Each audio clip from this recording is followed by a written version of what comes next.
I'm part of a group called U.S. Mobility Studies, and Arthur's part of that group. It's about 24 people from various disciplines and persuasions, so liberals, conservative, and we're looking at issues around poverty and how we can address the lack of mobility of people moving out of poverty. So that's how I got to meet Arthur. And although we don't agree on a lot of things, although we do agree on a fair amount as well, the idea of his ideas were interesting even if when I didn't agree with them. And I didn't feel like they were based on just not caring. I think he does care. I certainly care about these issues.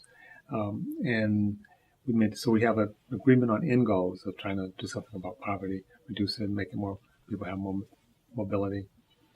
We disagree on how to do that, but I think both of us are interested in facts and science, so we can be convinced. It's not just an ideological position. I think it surprised a lot of people that we were working closely together. We're the only two people on the committee that did something like this.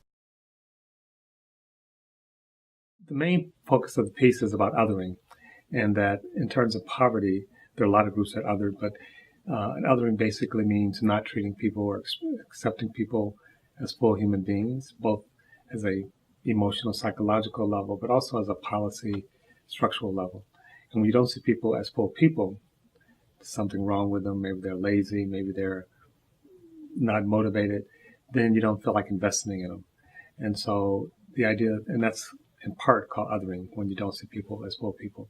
And you can take it to more extreme when you say these are not real people and we have to kill them or get them out of our land or build a wall.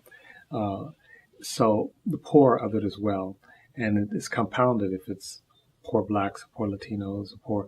So when you sort of bring more identities into play that are somewhat marginal in how society views them, you're likely to get even stronger othering.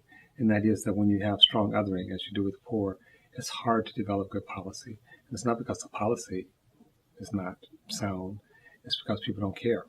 Or people, worse than don't care, people are hostile. So it was basically trying to address that issue and say that we have to accept all people, including poor people, as who we are, us, not them, us, and in the circle of human concern is what I call it. When change happens fast in some salient way, people experience anxiety. That's normal. It's not good or bad, it's just anxiety.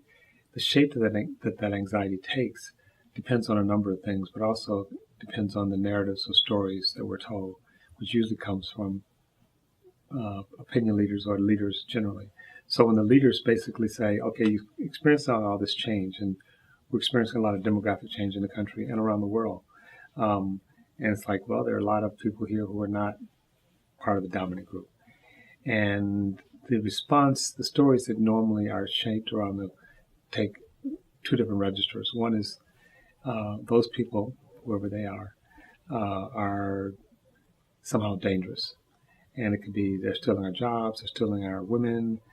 It could be an existentialist threat. Will Western civilization exist?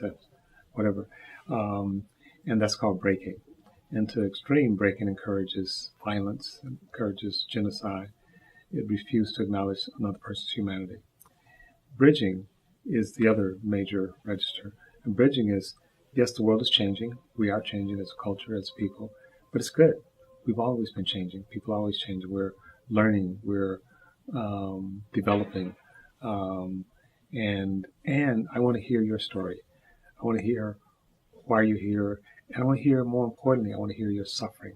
So bridging requires sort of human connection and what's called empathetic listening or empathetic engagement. So the idea was, in part, to bridge with Arthur. So you can think about bridging not just in terms of people who think differently than you, but people who are different institutions.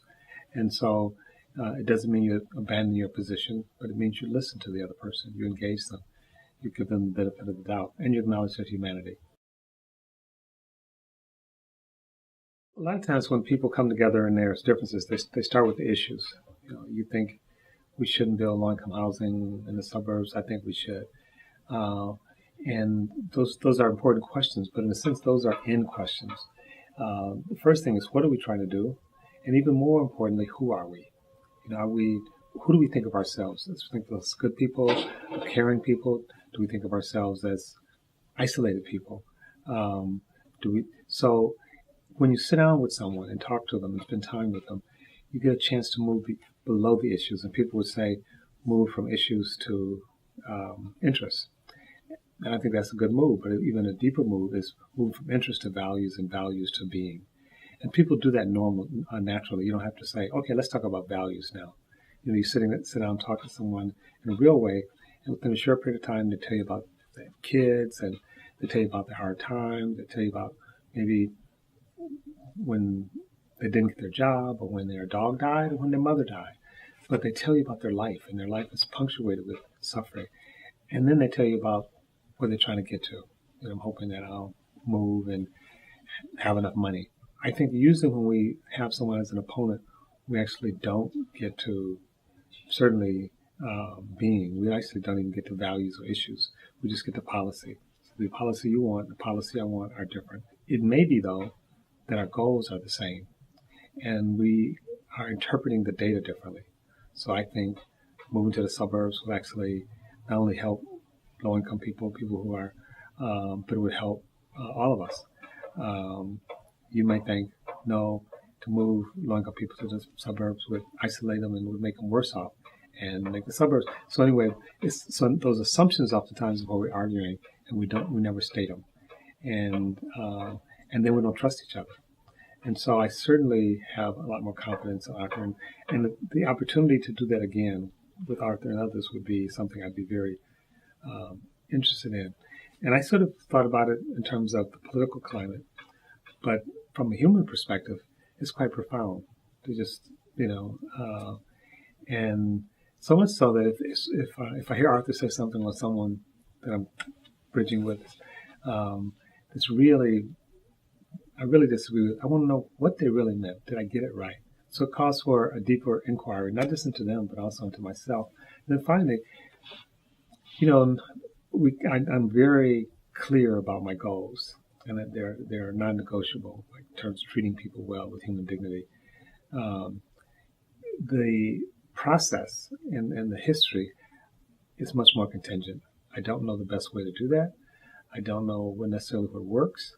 I have ideas, but I'd like to hear your ideas as well. There are people you can't talk to. There are people who don't share end goals. So if someone says, all people should die, I just believe that, it's like, okay, it's kind of a limited conversation because the end goals are so radically different. But oftentimes we don't know if we have different end goals or not. And even if we do, again, the thing is, if we're willing to be persuaded by facts, science, reason, and even feelings, I would say, then we can have a productive conversation, I think. In terms of bridging, it doesn't mean that you like the person necessarily.